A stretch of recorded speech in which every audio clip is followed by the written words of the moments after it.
தமிழ் கதைகள், சிறுவர் கதைகள். குரங்கும் ஒற்றுமையற்ற பூனைகளும்.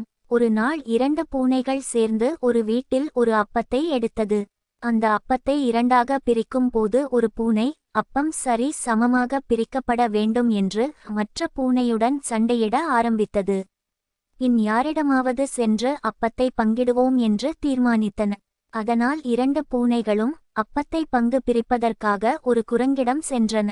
குரங்கும் அப்பத்தை சமமாக பிரிக்க ஒரு தராசில் அப்பத்தை இரண்டாக வெட்டி ஒவ்வொரு தட்டிலும் ஒவ்வொரு துண்டை வைத்து நிறுத்தி பார்த்தது.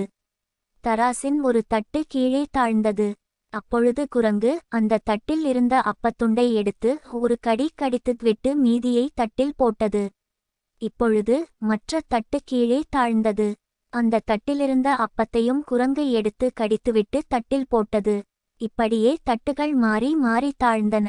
குரங்கும் மாறி மாறி அப்பத்துண்டுகளை கடித்து சாப்பிட்டு கொண்டே இருந்தது. அப்பம் குறைவதை பார்த்த பூனைகள் தங்கள் தவறை உணர்ந்து பங்கு பிரிக்க வேண்டாம், நாங்களே பார்த்து கொள்கிறோம் என்று மீதமுள்ள அப்பத்தை தரும்படி கேட்டன.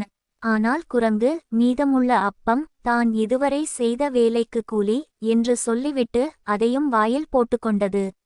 ஒற்றுமையற்ற பூனைகள் ஏமாந்து கவலையுடன் திரும்பிச் சென்றன. நீதி: விட்டுக்கொடுத்து வாழ்ந்தால் பல நஷ்டங்களை தவிர்க்கலாம்.